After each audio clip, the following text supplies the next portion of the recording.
Hello, everyone. My name is Keith Gamblin. I'm the Associate Superintendent of Learning Services with St. Paul School Division. And I'm going to be talking a little bit about our journey as a school division in adopting a systems level approach to literacy instruction in K to 6 in our division.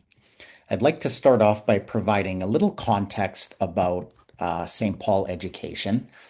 Our school division has approximately 3,600 students across 14 school sites, plus three Hutterite colony schools. Our division includes one Mennonite school of about 450 students, where almost all of the students are EAL learners who speak German as a first language. We also have almost one-third of our students that identify as FNMI. So those students are a mix of federally funded learners that come from four neighboring nations. And then we also have about half of those FNMI learners that live within our division boundaries as well. We are unique in that we are a public and Catholic school division. We have three Catholic schools, a K to 5, a 6 to 9, and a K to 12. And those three schools serve just under 1,000 students in our division. So, as mentioned, I'm going to talk a little bit today about our journey of shifting over the last 5 years to a systems-based approach with respect to literacy and numeracy in our division and the need for making that shift. So, when I started in my current role about 5 years ago, um, I wanted to kind of get a gauge of where we were as a division and what we were doing well and maybe where I could focus some of my work and what needed to be improved on. And what I quickly noticed is that we had some real inconsistencies across division schools when it came to data collection and reporting. We had a lot of schools doing some really good practices, but they were doing them on islands and kind of in isolation. And we quickly realized that we had really relied a lot on PATs and diplomas to give us a gauge of our overall wellness and health as a system. And of course, if you remember in summer and fall of 2021, we didn't have PATs and DIPs for a year plus at that point as a result of the pandemic. So we were really lacking some system level information, and we recognized the need to make a shift in that area. That, coupled with the province of Alberta's shift to mandatory literacy and numeracy screeners, made us realize that we had a lot of work to do in that area and really adopting some best practices as a system.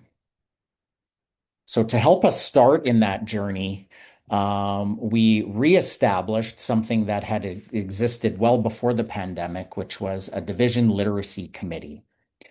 So that was our first step in our system level approach. And the committee was made up of 1 to 2 teachers from every K to 6 school in our division, of which there were 10. So committee members were selected by their school admin teams, and they were selected based on um, their instructional leadership skills that they had demonstrated within their buildings, of course, their knowledge and expertise in the area of literacy, and also just their passion for literacy. And so, in all, the when the committee started, we had about 20 or just over 20 teachers in total that made up the committee. The first thing we did as a group, as a team, was we established some system-wide goals that we had hoped to achieve. And so the first one was, of course, we recognized that our data collection process as a division needed to be improved and standardized. And so what we wanted to do was collect good data that was common across our division that would give us a better picture of our health and how we were doing overall at a system level, of course, at a school level, and then right down to a classroom and student level. The second goal, so A, we wanted to collect better data and collect data as a system.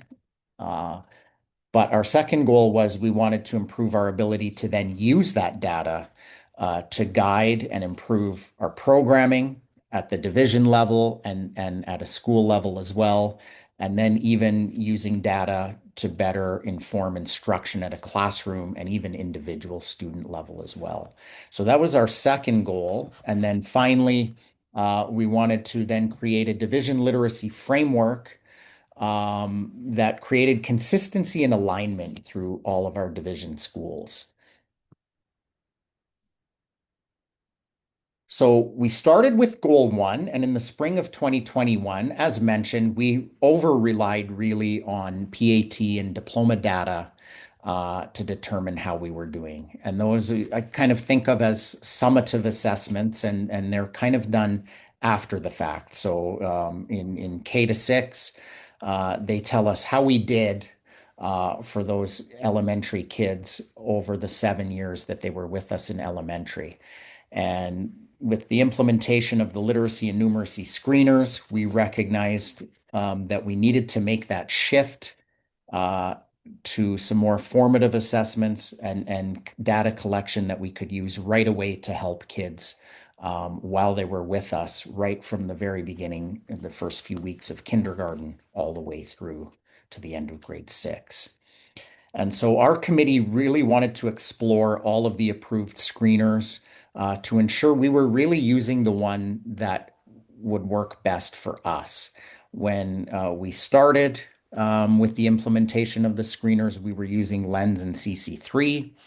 But our committee really wanted to see what else was out there and what else had been approved. And so as a result, the committee members spent the better part of a year piloting many of the different screeners that were approved by Alberta Ed.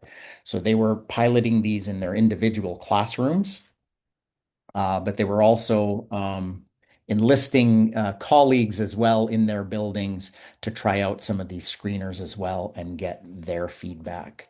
So that was a really important part of our process is that we didn't want to download things if at all possible uh, in using kind of a top-down approach. And so having committee representation from all of our elementaries, and then even having our committee members trying to enlist the feedback of as many people in their buildings as possible was key in getting buy-in and getting support as we undertook that work.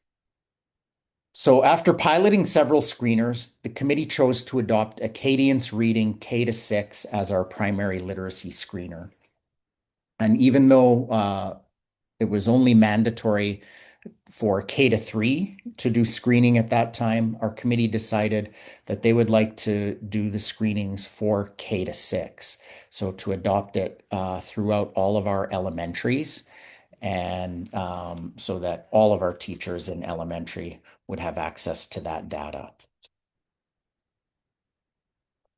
So once we felt really comfortable as a committee that we were collecting good data and data that was going to work for us and for our teachers in our buildings, we undertook the second goal or the second step in our journey, which was then to use that data to really guide and improve our practice. And so in the fall of 2024, that was the first year that we started using Acadience. We also at that time hired a division literacy consultant using the money from Alberta Ed's literacy and numeracy support funding that they had provided us.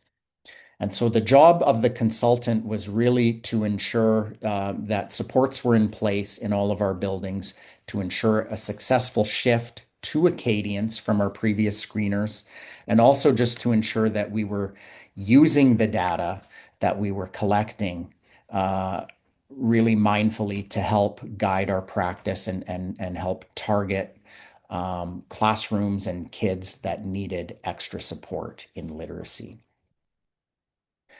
So the consultant, part of their job as well was to lead a division-based team that completed literacy screeners for all students. So, in addition to a literacy consultant at a division level, we had four program assistants that were educational assistants that had additional training and years of experience in providing literacy supports already. That we hired as program assistants, and their job was to target kids and provide intervention supports to kids that needed that additional support. But their job was also to, in those testing windows in the fall, winter, and spring, to test all of the kids in collaboration with our division literacy consultant.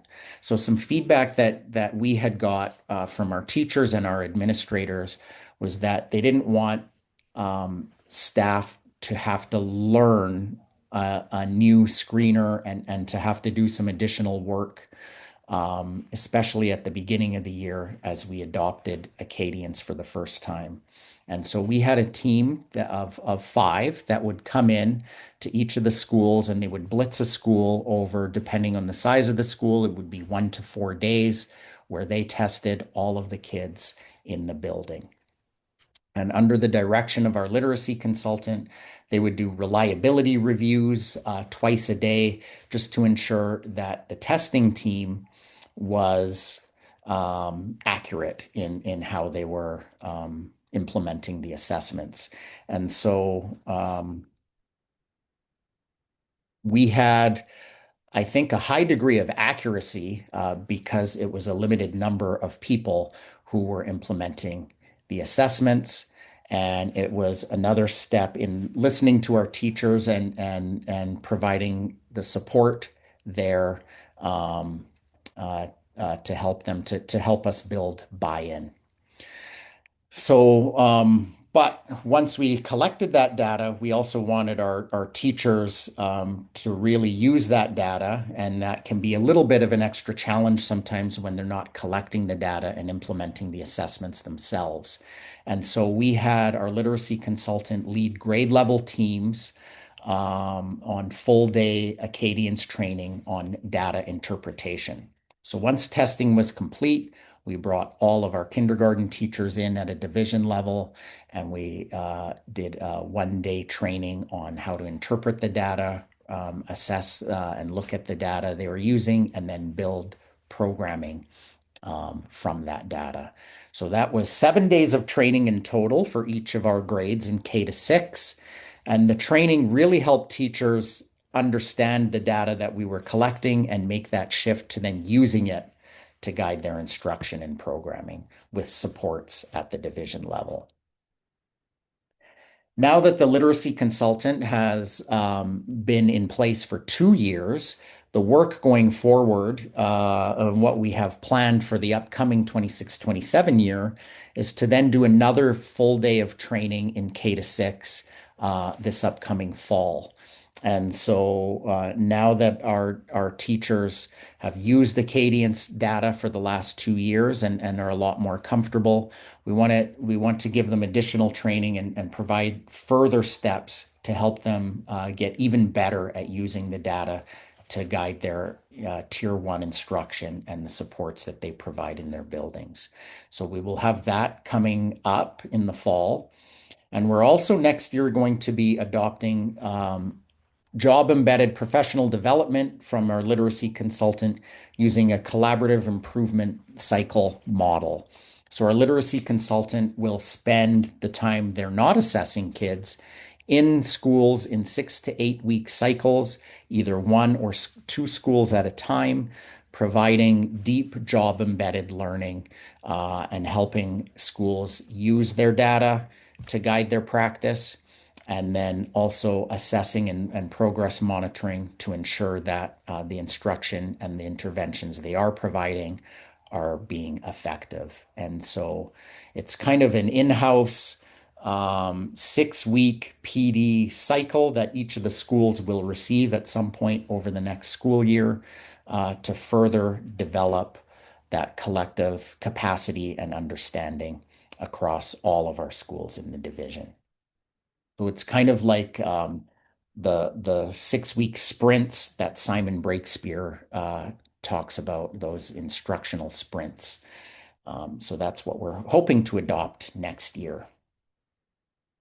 A key to using data to improve our practice at the system level has also been our partnerships that we've created with some research partners. So we're very fortunate in St. Paul School Division to be part of a Social Sciences Humanities Research Council of Canada, or SSHRC grant, which we received in partnership with Dr. Emily Milne last year from MacEwan University. And so that grant is for $2.5 million over 7 years, looking at how we can create an equitable system in our division and creating equity for all division learners. And so one of the key areas of our research is, of course, literacy. And so, to help lead the literacy arm of our research project, we've partnered with Dr. Leslie Wade Woolley, the Associate Dean of Graduate Studies and a professor at the University of Alberta, along with Jody DeVries, who's a PhD student of Leslie's at the U of A.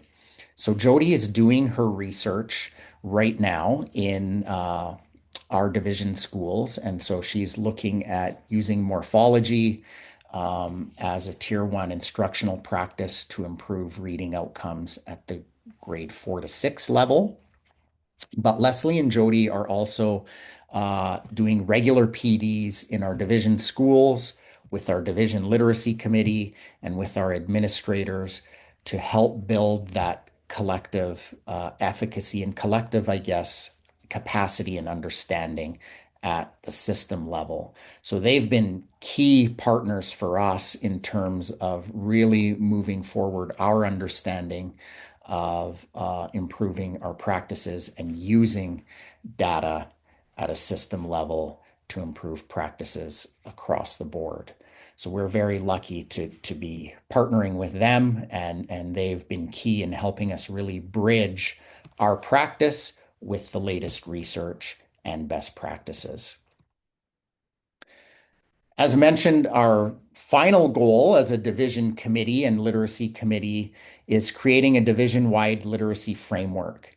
And over the last 5 years that our committee has been in existence, we've developed multiple drafts of a framework, but we don't have one finalized currently. And I guess the reason why is just that the drafts have evolved and continue to evolve significantly over time as our collective knowledge and understanding has grown, and as we've shifted our practices as a result of the things we're learning through Leslie and Jody and Emily as researchers, our literacy framework keeps changing. And so I guess that for us has been one of the key takeaways really of this journey that we've been on, is that when developing the framework, it really is process over product. And because we've been able to involve researchers to help guide us and involve everybody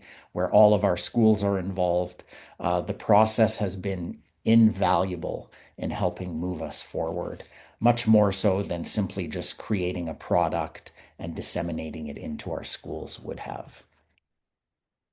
So overall, what did we learn? What were our key takeaways? For us, it's been involving as many people as possible in every step of the process to foster buy-in, build enthusiasm, and ensure that we get it right for us in our different contexts, in our buildings, in our division. So involving people has been key. And as we continue to grow, that process of involving people and doing things organically has been really more important than any document that we could have created. And another key is involving people, but also having involvement and staff involvement from every school. And it's promoted better communication.